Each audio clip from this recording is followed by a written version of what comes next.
Wake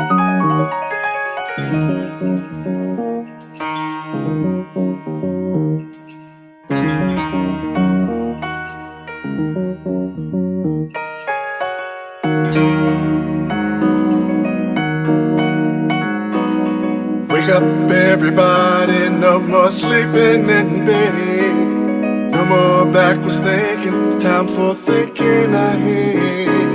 The world has changed so very much from what it used to be.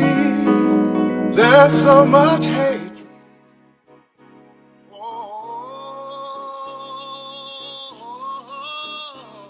Wake up all the teachers, time to teach a new way. Forum, a forum to discuss truth in a friendly surrounding. Like we do at home at the kitchen table. I'm your host, Dr. Smith. I will lead compelling, relatable, and honest conversation.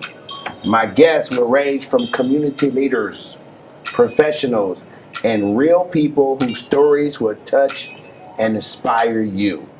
Discussion will center around relationships, real stories of personal struggles, and amazing, triumphant, and compelling topic in the news, pop culture that capture our cities and nation's attention. If you would like to be a guest at the kitchen table, you may call our office at 269-962-5553 or email us at kingdombuildersworldwide2@gmail.com. Before I introduce my guest today, Tina and Lillian Graham, I'd like to thank my producer, Mike Campbell, Carl English, my wife on Facebook Live, Tiffany on the camera, co-host Doug Jones, and our program coordinator, Kara Bolden. My vision is to catalyze, energize, and bring things together. I want to share some things that are extremely essential. If we're going to be successful, a lot of this has to do with people coming together, working together, and networking. There will be no network unless we know who we are and we may come together. Reawakening African people. I intend to help us take our place in the world alongside all others where we rightfully belong. That's how we started. My job today is to do what they did in Africa. They sat down at their tables in their huts and share stories. Today, we're going to share several stories. I'm so happy and excited to introduce at the kitchen table, Sister Lillian and Tina Graham. We welcome you. Well, first of all, before we do anything, we noticed that we have a pretty large audience today. All right, and so first of all, just introduce yourself. Just a little brief information about who you are, just small, and then tell us who came with you on the show. If you want to get out, shout out to your church, first lady, do whatever you need to do, and we go from you first. So go ahead. Hi, I'm Tina Graham, and I am here to talk about being a breast cancer survivor. I brought my whole family pretty much. My daughter, my son, my first lady, Sanctuary Praise, Pastor Harrison, my mom. Let's give God a praise for Sanctuary Praise and first lady to the house. Bless you. All right. I'm Lillian Graham, and I am an 8-year cancer survivor. Yeah. Well, today's topic is going to be tough. First of all, as you all know, that we are actually celebrating this whole month concept as we celebrate breast cancer. But before we even go deeper into that, I was looking at your Facebook page. I'm not a Facebook stalker, but I did see some pictures. Saturday, you all had some kind of march. Tell us about what happened, I think, yesterday or Friday, where y'all was walking, you were congratulating, thanking your sister's team. Tell us what that was all about. Yes, yesterday was the Stride Walk for the Cancer to help fund for mammograms and, to help people get tested for it. And it was a walk for the survivors. It was very, very, very amazing. I really enjoyed myself. It was my very first time doing it. And I would definitely be doing it again. They just acknowledged a lot of the people that were survivors. A couple of ladies told their story, and we just walked 3 miles, just for the, we're the only survivors. Well, just to share everyone, because this is something that we may smile, we may cry, we may laugh, we may rejoice. But breast cancer is most commonly diagnosed cancer among Black women. An estimate about 30,000 new cases are expected. And it's something that we have to address. It's something that we have to talk about. But all women can help reduce this risk of breast cancer by avoiding certain things. And maybe today in this show, we may be able to share some things and share some solutions that could take place. I'd like to ask a couple questions because of the mere fact that we're closer. Well, we're definitely closer in age, but you mentioned that you are an 8-year survivor.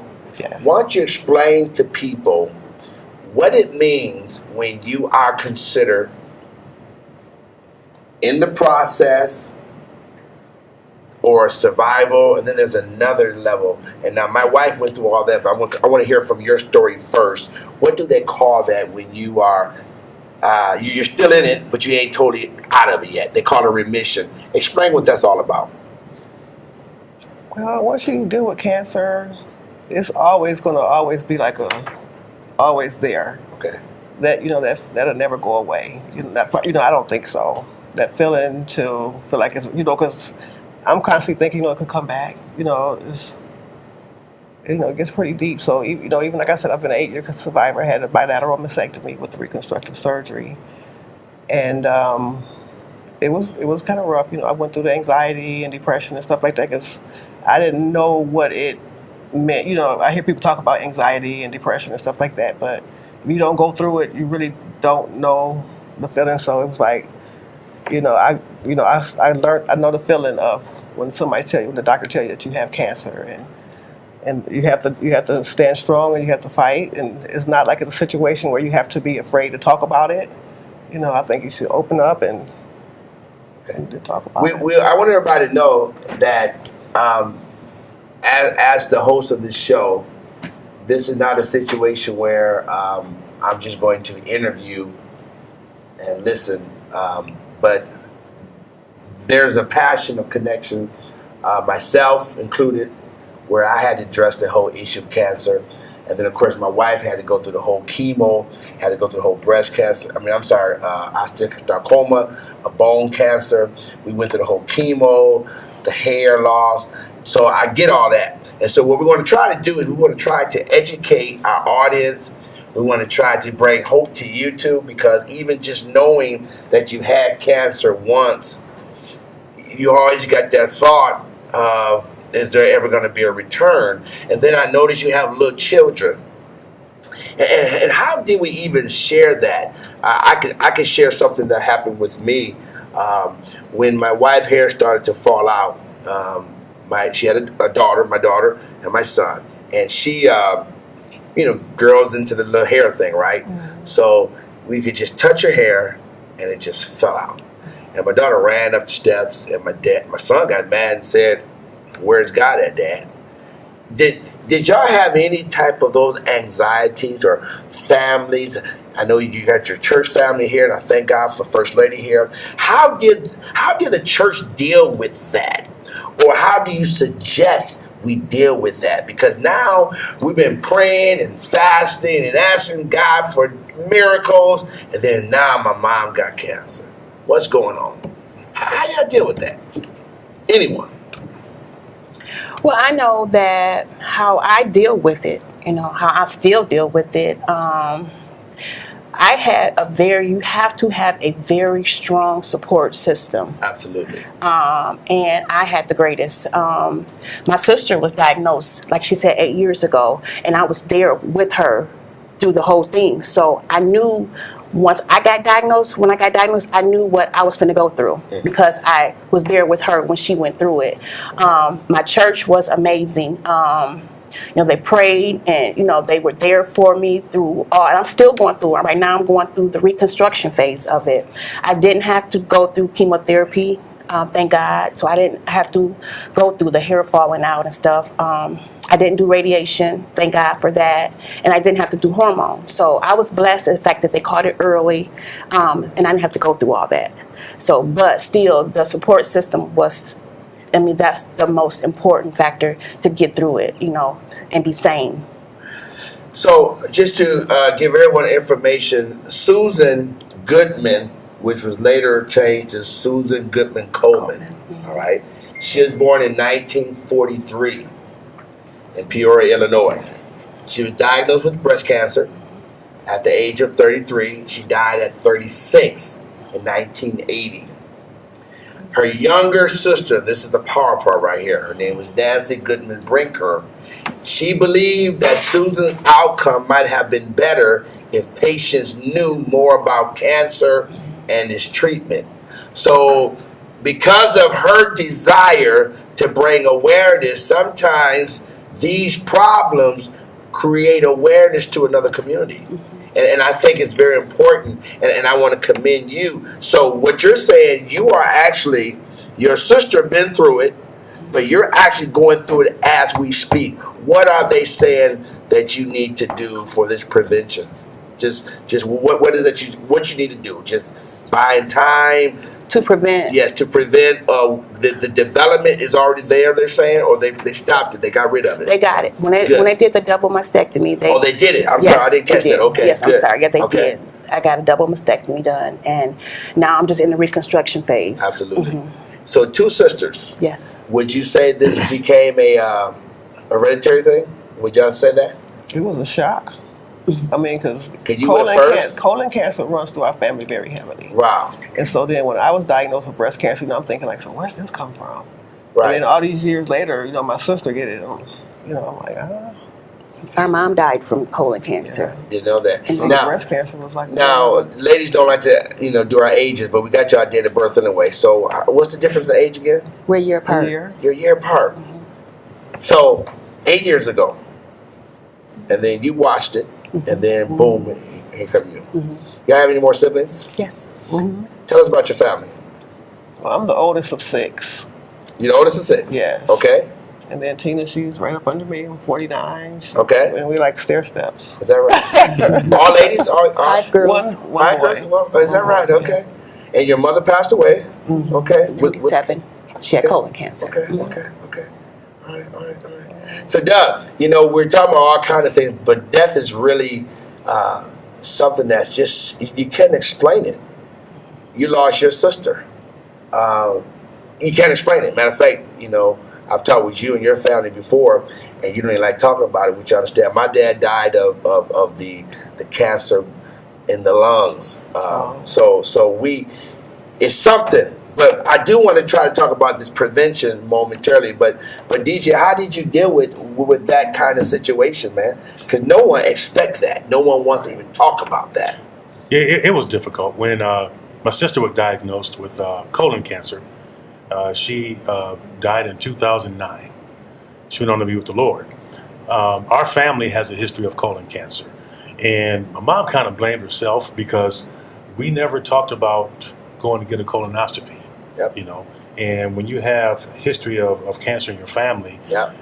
It's always a good idea to have those checks, and right. Early detection can save your life. Yeah. Shortly after my sister passed away in 2009, my brothers and sisters, we all went and started getting regular checkups. Good. Right. DJ, stop there. Are we getting any live? Are we still off? No, it's live. We're live. So DJ, tell the audience or whoever why it's important that we do that. Just talk to the audience and let's make that appeal why they need to do whatever needs to be done. And give them an idea what it means to have one. It really is very important. A lot of people, there's horror stories about having a colonoscopy done. It can save your life, especially if there's a history of it in your family, any kind of cancer. You should really know what your family's history is as far as cancers and different things of that nature. It's always important, and early detection definitely can save your life. It is really important. With me, it's every 3 or 4 years. I go ahead and get a colonoscopy. The doctor told me every 5 years, but I go every 3 or 4 years just to make sure. I guess my question is for Tina and Lillian is, at what point should a woman start having checks to see if they have early cancer? You know, a detection. Is there a certain age? Do you not worry about it? You know, until you become an adult. Should a teenage girl go and have it done? Most definitely. Especially if there is a history of it. Especially if there's a history. Yeah, because when I was going to doctors, they would always tell me, well, when you turn 45, you know, you can start having mammograms, you know, things like that. But when I would go to the doctor, I always let them know, you know, I have cancer run very heavily on my side of the family. So they was like, okay, by you being such a high risk, we're going to go ahead and start you with your mammograms and stuff early. And that's what saved me. You know, because how old? I was in my 20s when I started having my mammograms. I was like about 25, I believe, when I first started having my mammograms. Okay. Now, when we were at school, and you know, we were talking about, let's just say 82 to 86, I really can't remember the school talking to us about that. Right. Do y'all remember that at all? So that's something that probably need to be dealt with, correct? Wouldn't you agree? Yeah.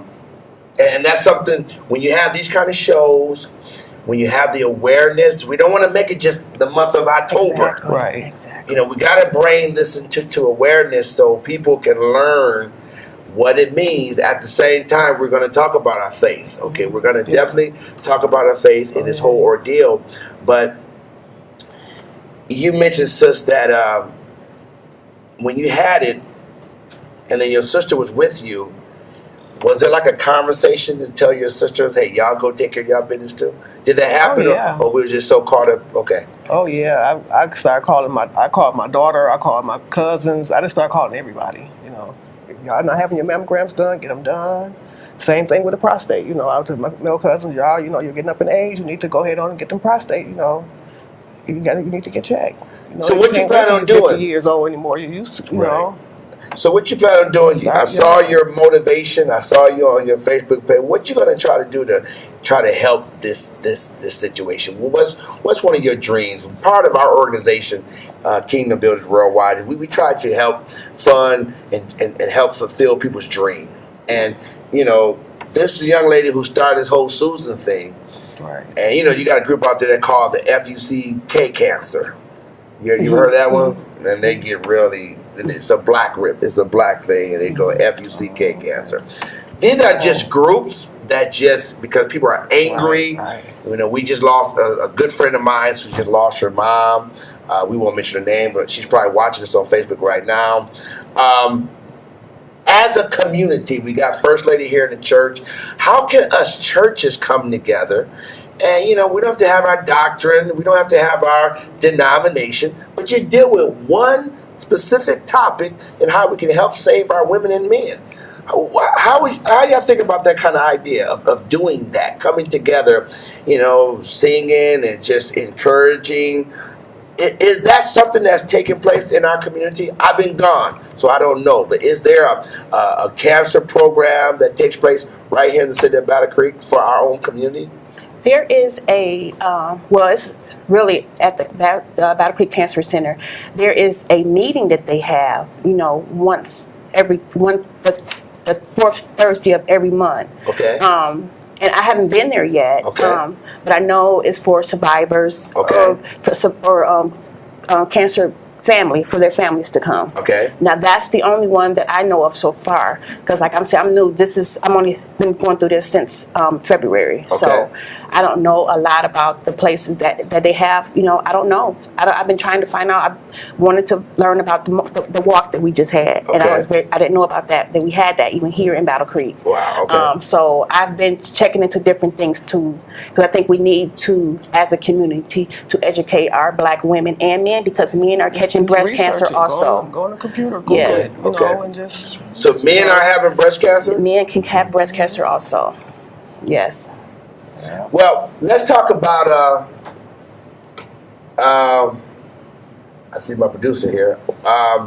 What does the Bible say about cancer? Because you know, when my wife got the diagnosis, it just really messed us up. Because in our situation, my wife is a person that I don't know if she did anything wrong other than what's in her heart. Okay, she's been a really good person. And then boom, we got this situation. And we've been in church that have been praying and fasting and doing all the right things. And boom, here we go. Well, the first thing we want to do, and I want to share with the audience, is the word cancer doesn't equal death. No, exactly. Amen, somebody. Yeah. That's right. Amen, somebody. Unfortunately, it does happen in some cases, but it doesn't equal death. And I think when you hear that C word from that physician, it doesn't mean it's over, okay?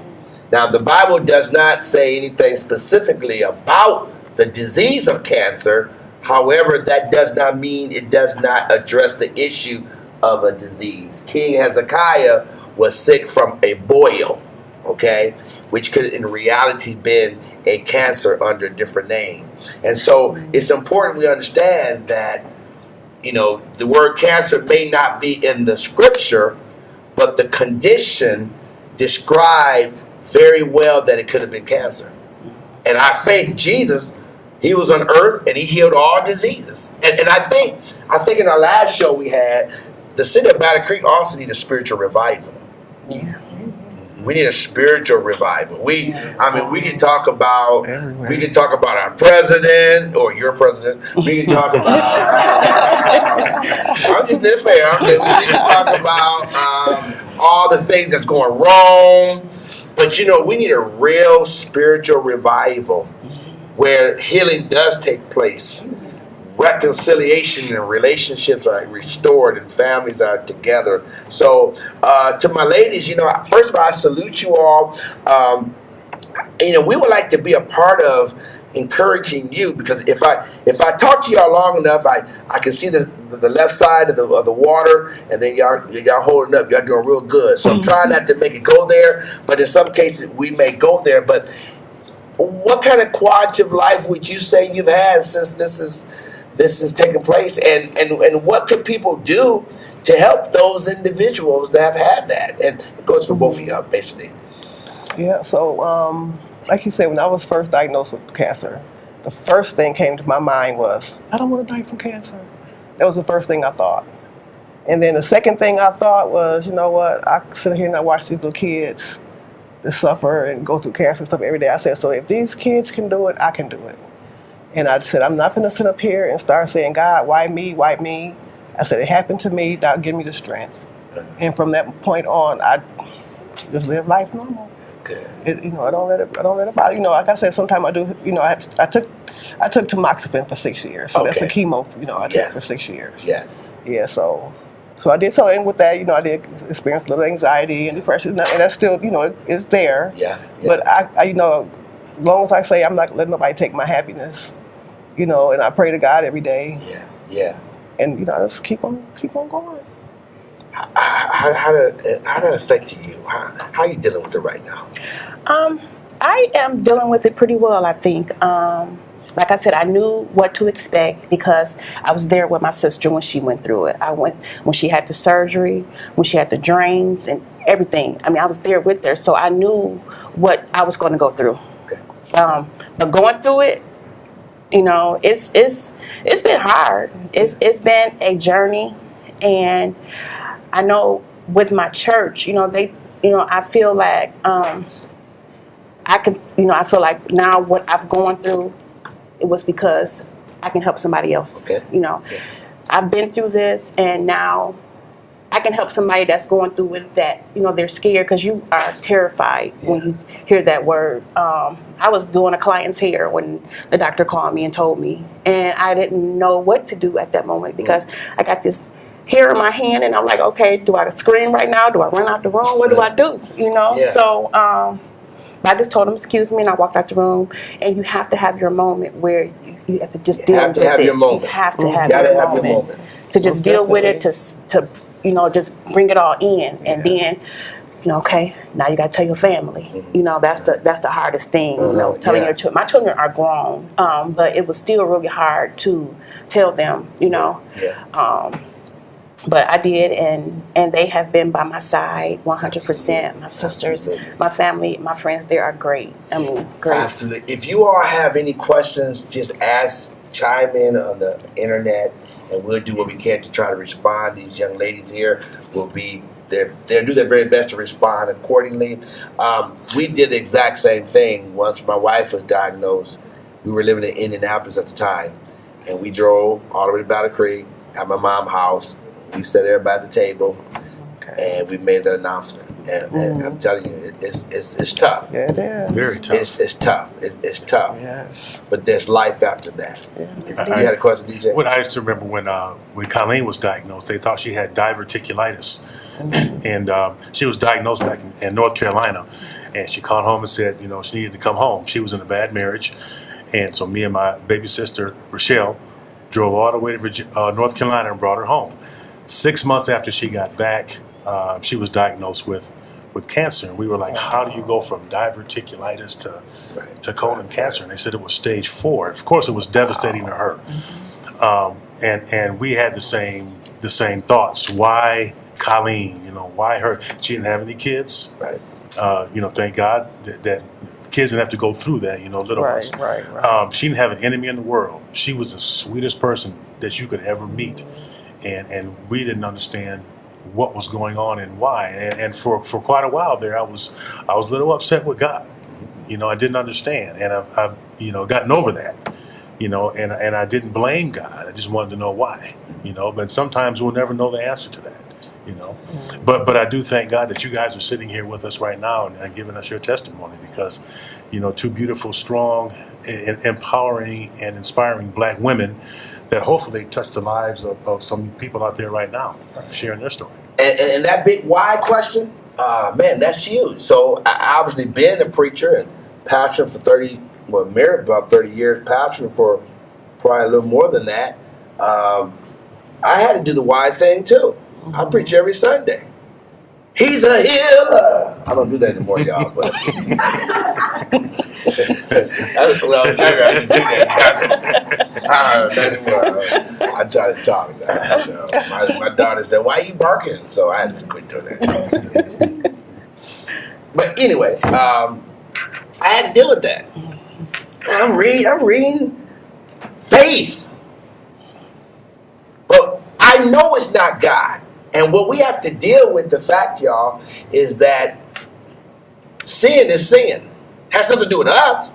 But based upon the curse of the ground, the curse of the earth, it's just going to happen. We all going to die.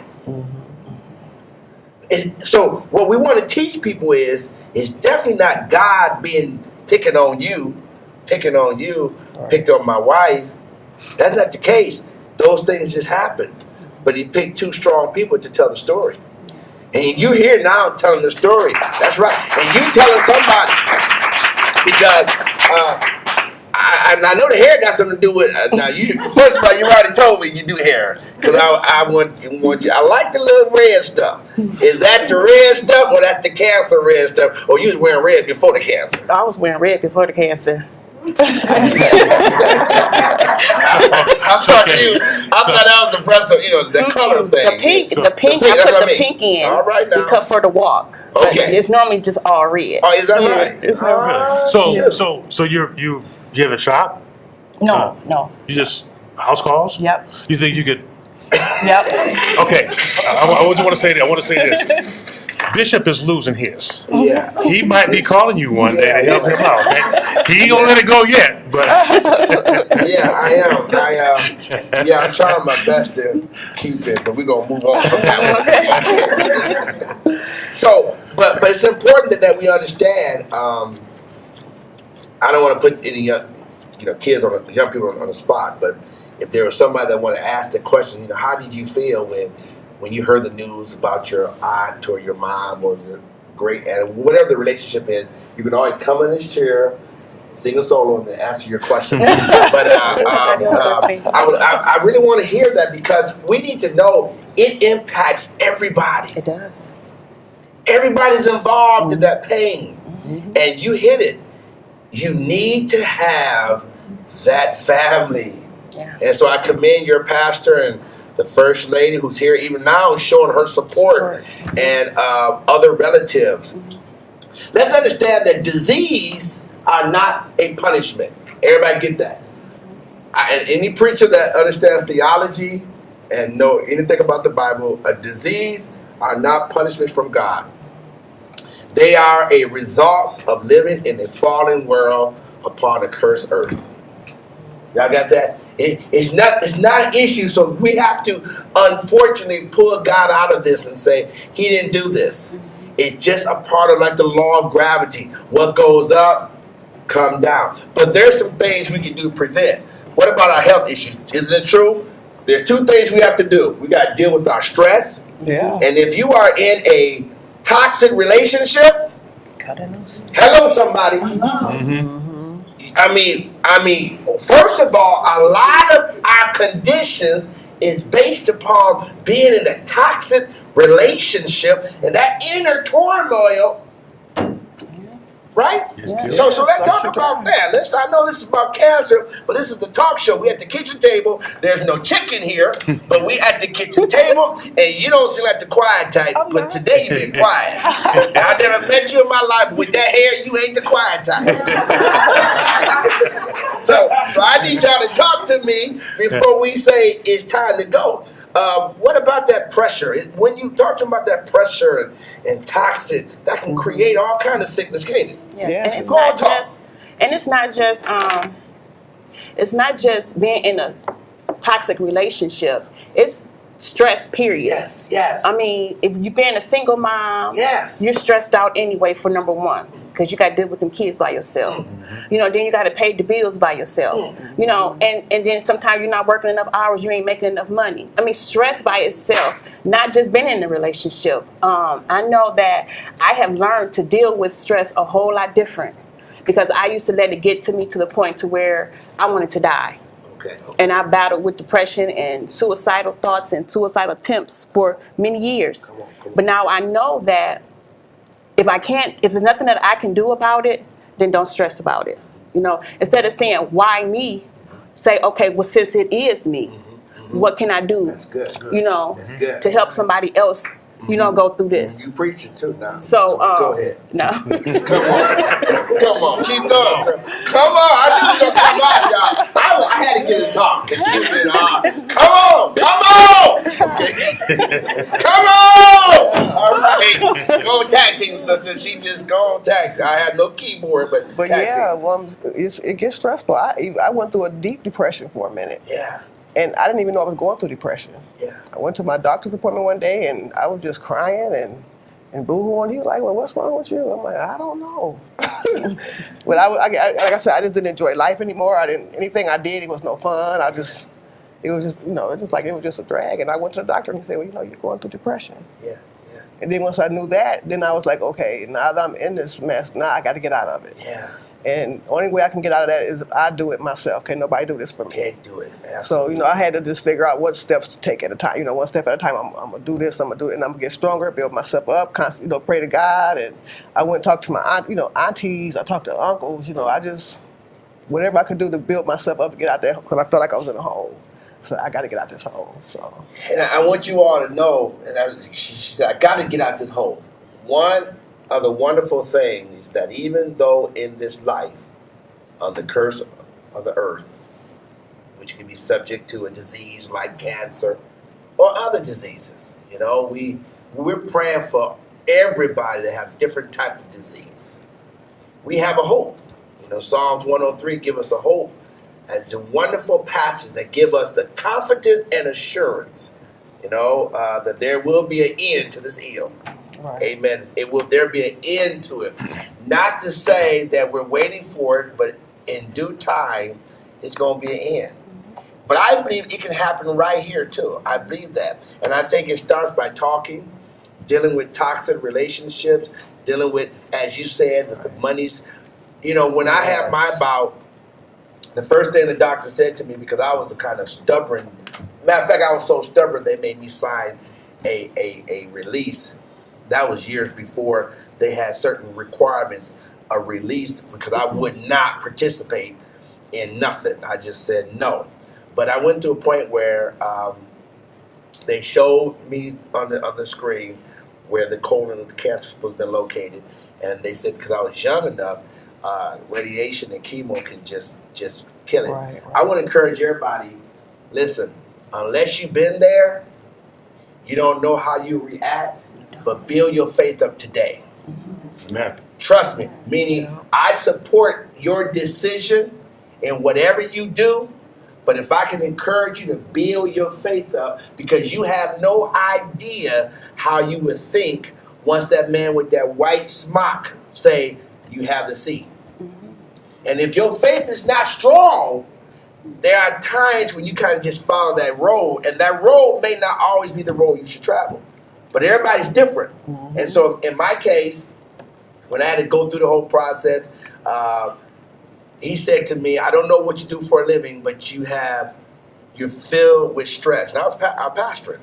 And I never told him what my occupation was. So the first thing is we still got to get rid of our stress. Oh, yeah.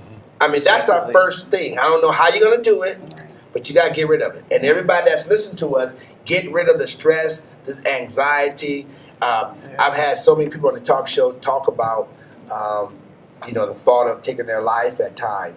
I'm glad you didn't, because you're just too beautiful of a lady. Thank you. And you got too much to do. Thank you. You got a great personality, and I love your hair. You got a great personality. And how can, if you two were just sitting there watching Doug and I, and you guys had a magic wand, how could an organization just help? Let's say you had a blank check. Because sometimes, this is what I try to tell our community, especially, even though this is for everybody, but I do specialize in my own community. We always say we need more money, but no one proposes an idea. What idea could we present if we had that check already written? They just wait for an idea. What can we do to fix our community? I'm about community building. Mm-hmm. That sickness is a point of it, but I'm about building community. So it's not about cancer now, unless you want to bring in, because you're on the talk show now, what can we do to better our community? I think that, now, what I say here in Battle Creek, this is not a city for my age children. I have a 26-year-old and a 24-year-old. And I think Battle Creek is not a place for them, because I don't think there's nothing here for our young people to do. You hear that? I don't think at all. And little kids, if they get something for the little kids, it costs an arm and a leg. And most people got 2 or 3 kids. You know what I'm saying? I think they need to get together and if we're going to have a community thing where, these mothers got 4 or 5 kids, they can't pay for 4 or 5 kids to go to something. You know what I'm saying? Or have somewhere these young people is not out here selling drugs. These young girls ain't out here having all these babies. You know what I'm saying? Give them something to do in our community. Give them something that they're not always thinking about. What can we do? Or they want to make some money. They bored, so they just gonna get in trouble. Give these young people something to do in this city, because they do not have it here. Okay. Yeah, that's pretty good. I remember growing up, we had places like the youth building and all the middle schools, back in the day were open. You can go and play basketball, or there were just so many different things to do. And I think now there's a lot of distractions and things, but there really isn't anything for. And I hear that a lot. I hear a lot, yeah. That age group, and they fall into a lot of peer pressure. Yeah. Is that 21-year-old or 23-year-old here today? Yes, she is. Was that the one that was going to talk in the Yeah. We might have to call her out. We need to call her out, because she's the first one I met when I walked in. Said she needs Oprah to discover her husband. Okay. So what's her name? Tiana. Tiana, we need you to come to the table. Come on, we need to hear about some ideas of what you think we can do to help young people. Tiana, you on live, baby. You might as well come on up. Yeah, go. Yeah. Your hair good, baby. You said Oprah gonna see you. There you go. Go on, Tiana. Yeah, let's give Tiana a welcome. Okay. All right, so Tiana, I need you to just tell us, what are some things you heard what your mother said.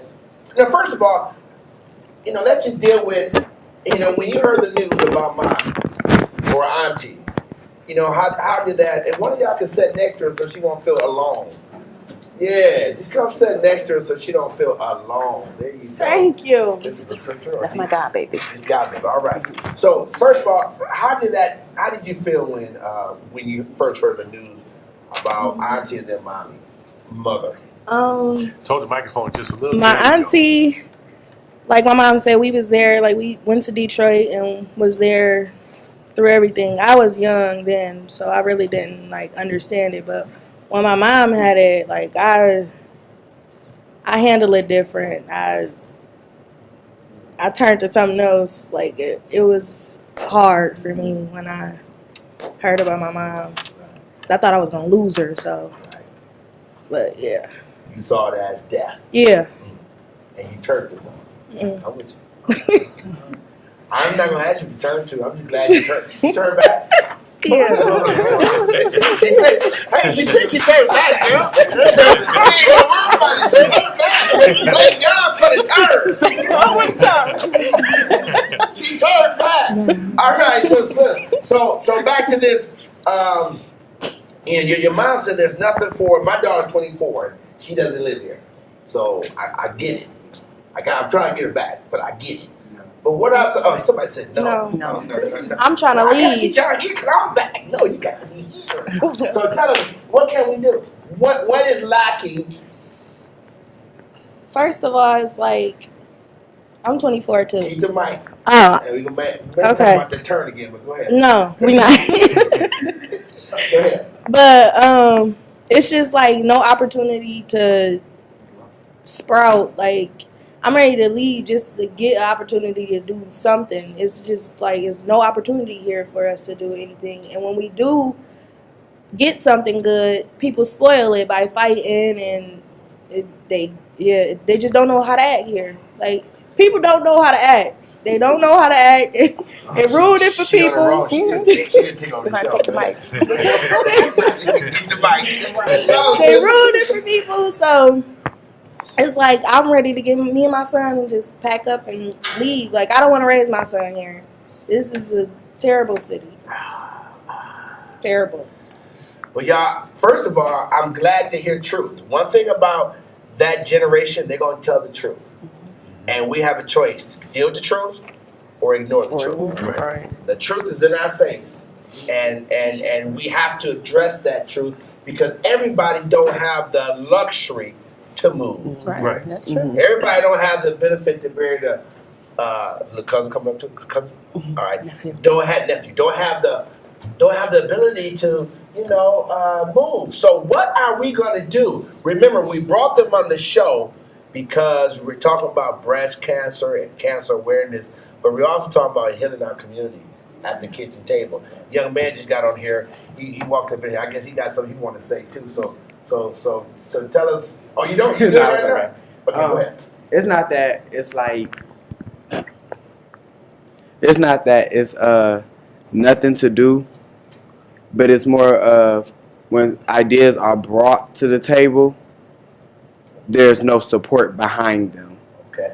We open small businesses here, and they die because they don't have support. You know what I'm saying? So when you open something up, you have to have support behind it. And that's something, especially in my age bracket, that is not there because we see other cities are put on, but they support each other. They might not, you know what I'm saying, necessarily like what you do, or not necessarily like it, but they might not, like, oh, I don't wear that type of clothing, but I know somebody that does. So instead of going, you know what I'm saying, over here to sell, they'll just let it die. They won't say nothing, and they won't send it, and then we don't have any support. Or you can open up something, and you can't find, for all these foundations, you can't find nobody to help you get a grant, nothing to, just there's no support for anything here, and it's real like a clique here. It's not really what you know or what you're trying to do, is who you know. And if you don't know nobody to help you get something going up off the ground, or even if you do know somebody to help you get something off the ground and keep it going, to get it going rather, you can't keep it going because you can't find the support within the community or within the leadership of the community, which is the lack thereof. But we ain't gonna go there. Right. You know what I'm saying? There's no help, and that's why a lot of stuff is not here, and it doesn't prosper and it doesn't flourish. Okay. Well, look, we've heard the voices of the young people, and again, the perception is reality, and we have to get to the point where we don't dismiss them and address it. Okay. And see, we come on the show and talk about an awareness, but then we also bring up a reality. And as a community, we have to learn how to come together. This kind of show did that. We had two young people had a voice, and I believe their voice are heard, but we have to respond to it. Okay, so let's just continue as a community to discuss those things, and let's give them a great hand first of all for just share my thoughts.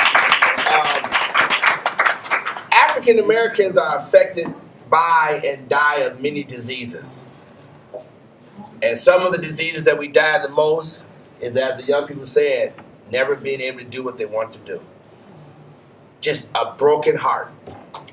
Broken heart failures, broken heart things didn't accomplish, broken heart. We have to address those issues. Doug, again, this is not a proselyte thing, because we want everybody to stay at their local churches and always support their own local churches. But talk about some of the community things that we're trying to do for the community, because whatever we're trying to do is, we're not asking you to join our church, because you have your own church, you have your own spiritual leader, but we are trying to create some entities that we think will be beneficial to even some of the concerns that young folks said. Let's talk about what Kingdom Builders trying to do. Well, one of the things that Kingdom Builders wants to offer to the community is a youth center for young people. You know, somewhere for them to go, something for them to do. Again, when we were growing up, we had the youth building, we had different things that we were doing. So I think that's very important to open up the doors and give them something to do, give them a voice, because it's not just a community center that we're going to have.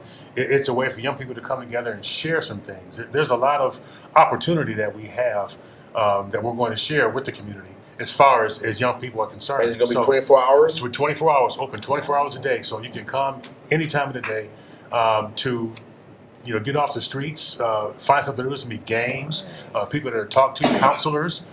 So it's going to offer a lot of opportunity. And so I really, really heard and understand where our young people are coming from, because there isn't a lot for young people to do in Battle Creek. The opportunity just isn't there. And then you have a handful of those who don't care, kind of mess it up for everybody who does, and so we have to kind of redirect that mentality and save those, who want to be saved. Right. I mean, as far as want to give back and want to do something with their life, have that vision. And unfortunately, not everybody here does in that age group. This is one of those elephant questions in the room. How did you feel, both of you ladies, as a female? How did you psychologically feel as a female after you had to go through what you had to go through? Because maybe you can help someone else. And even share, how did maybe that special one, that significant other, that husband, that male, whatever, how did they deal with that? Let's talk about that, because I go in and out. I go light and I go deep, go light, go deep. How you deal with that? Well, when I first was going through it, my first thought, as far as the breast cancer go, I'm like, you know what, either I can keep this cancer in my body and let it take me out of here, or I could go ahead on and just have my breast removed and get rid of it. And so I was like, I only had cancer in one breast, but my doctors recommended I take both. They were like, well, then we can reconstruct, and then we'll do the best we can to try to match this and all that. And I was like, I don't really want to go through all that, so just go ahead and take both. And I was like, if there's any man that if I'm gonna be involved with, if you can't accept me for who I am, then we don't need to be together, because I'm still gonna. I don't want, like you said, being in bad relationships, something like that. It just makes things worse for you. So I figured I could do bad by myself. If you feel that you have a problem with me having breast cancer, then you're not the right one for me. All right. And I strongly believe that. That was the name of a movie, wasn't it? I can do bad all by myself. Oh yeah. How about you, sis? How did you? How you feel?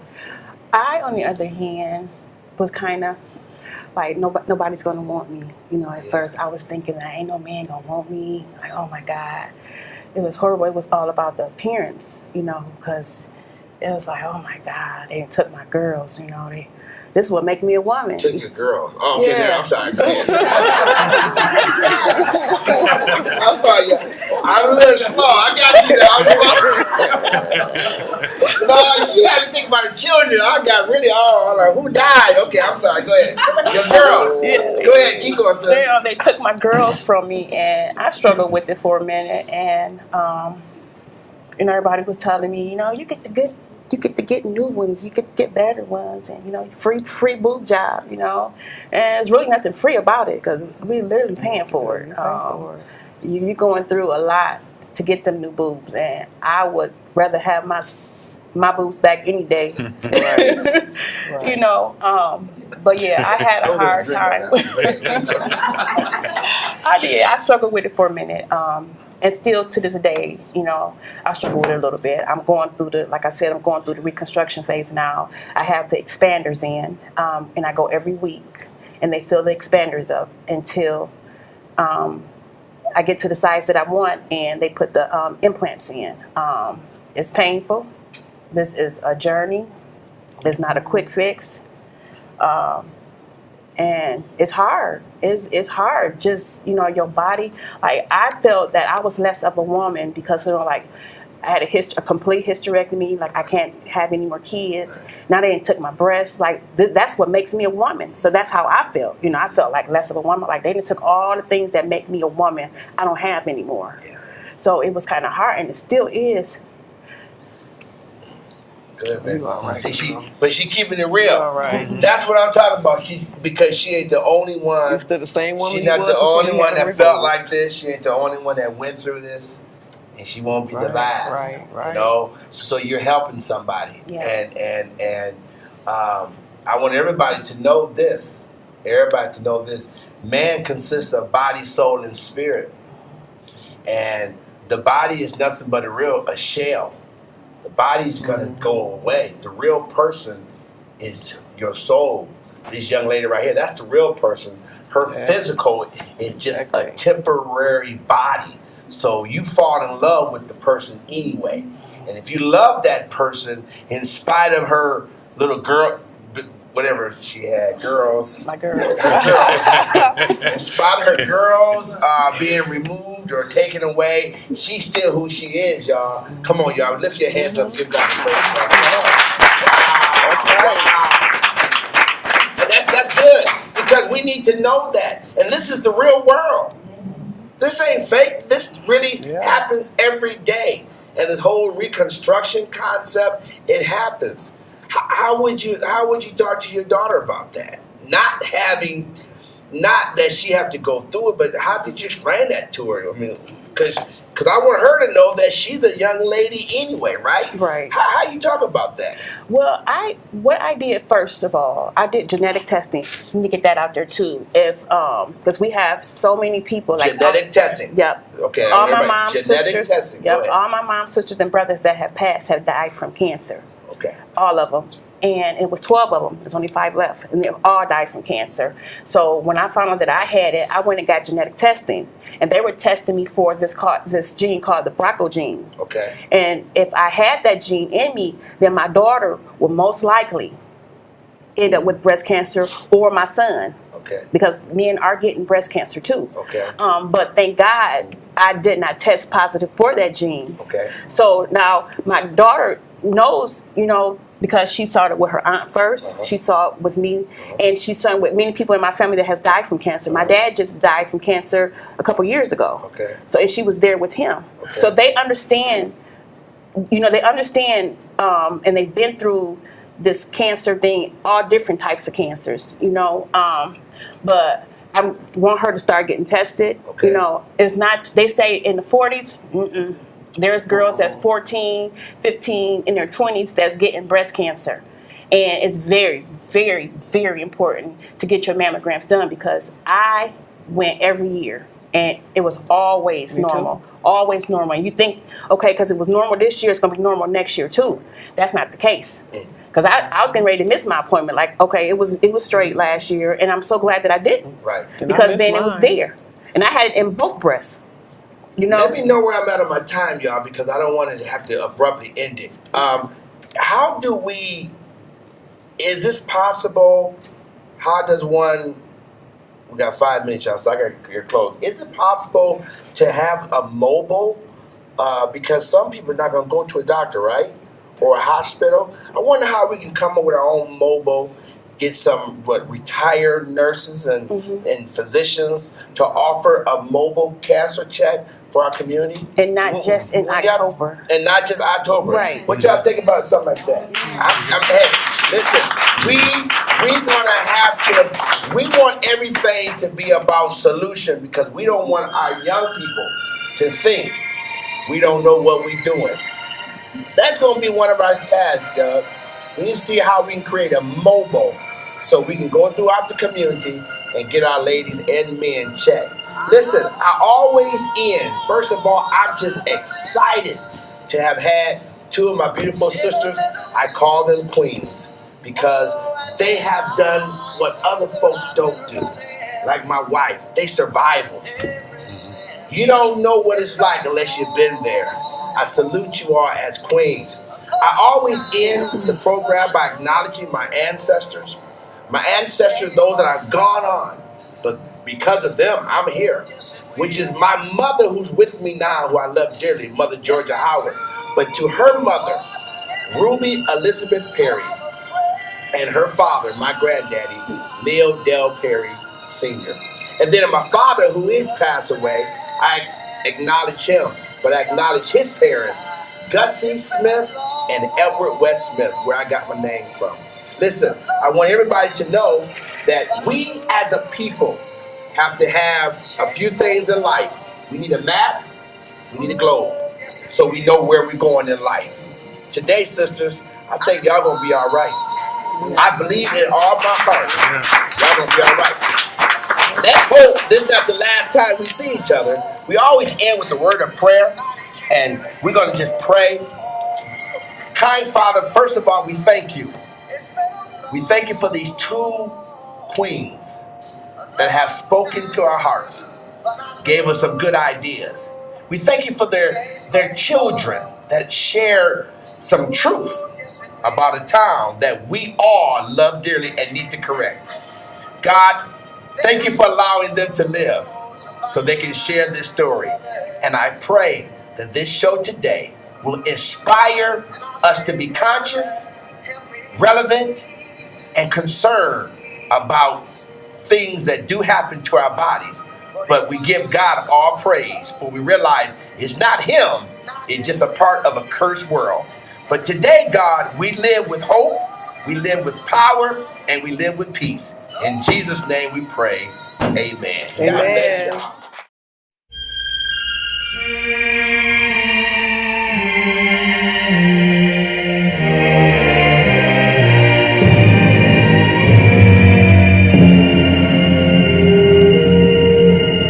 I was born by the river in a little tent. Oh, and just like the river, I've been running ever since.